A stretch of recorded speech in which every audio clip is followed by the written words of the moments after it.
Hi, today I'm going to show you how to build logic repeaters in Scrap Mechanic. Alright, so first, what even is a logic repeater? Basically, we want to create a circuit that's going to repeatedly trigger a signal for us. Alright, now the very simplest way of doing this is to use 3 logic gates like this. Then we're going to connect them all to each other in a circle. And then we're going to change one of the gates to a NAND gate, like this. And you can already see the signal is kind of flickering. Now this might be good enough for some use cases, but there are definitely some where we really want to get a better logic circuit than this. Now, using vacuum pumps is one of the cases where this is really going to matter, because right now I just connected it to a switch that is always active, and we're getting water very slowly.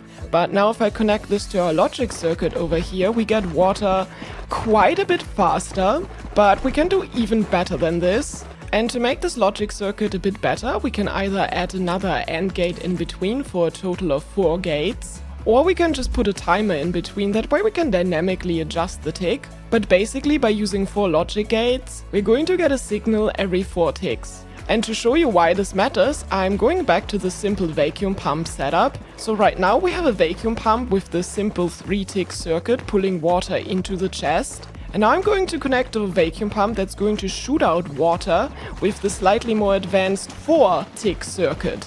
And what you're going to see is that the chest currently is actually starting to lose water. And that is because the 4-tick circuit somehow is faster than the 3-tick circuit.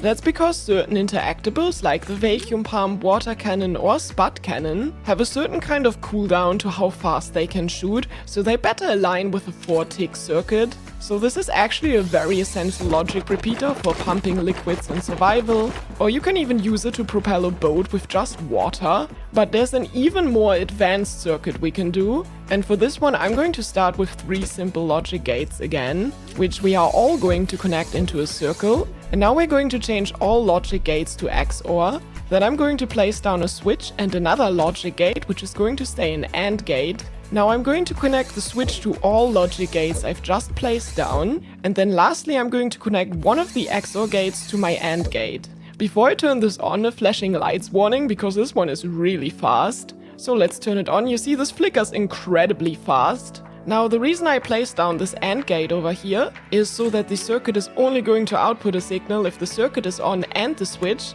because this logic circuit is actually a memory gate, though it only probably saves your stuff if you turn it off at the correct tick, so it's a bit finicky. But this is a 2-tick repeater, so it's the fastest logic repeater you can build.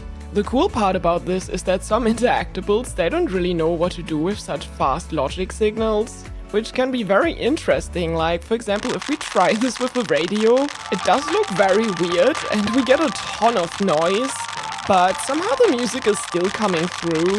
I found this more interesting with the horn, because this sounds like a freaking siren now. And you can kind of mess around with that and can get some really cool effects in the game. I also found a very cool effect with one of the Toadbot heads, where if you set it to miscellaneous 5, you can get these beeps, which, because the audio doesn't work with such fast signals, sounds kind of random, and I think that could be very cool for some builds if you have like a control room. We can also build strobe lights this way if you want your creations to have an epilepsy warning. And I also think it looks very cool with the plasma drill, because you basically have this flickering sky laser with a very weird plasma effect. If you do this with a piston, you basically get a smoke generator, which could be nice for some visuals in certain builds. Those chests kind of vibrate a lot like a subwoofer, and I think they should be able to pick up items. And that also works with sticky wheels, which makes them a little bit weird too. Let me know if you found this logic tutorial helpful, and thanks to the people in my Discord who pointed this out.